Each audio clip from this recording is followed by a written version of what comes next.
Německé technické muzeum Sinsheim. Za mnou vidíte Concorde, lítal z Air France, a tady další nadzvukové letadlo, Tupolev Tu-144, sovětský letoun.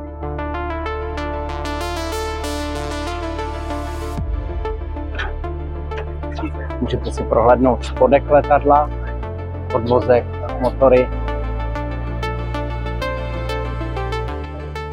Americký stroj Douglas DC-3.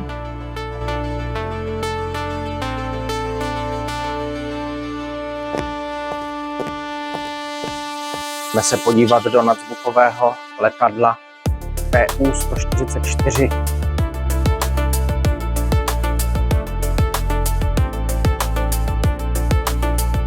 Toto je Su-22, nějaký Suchoj.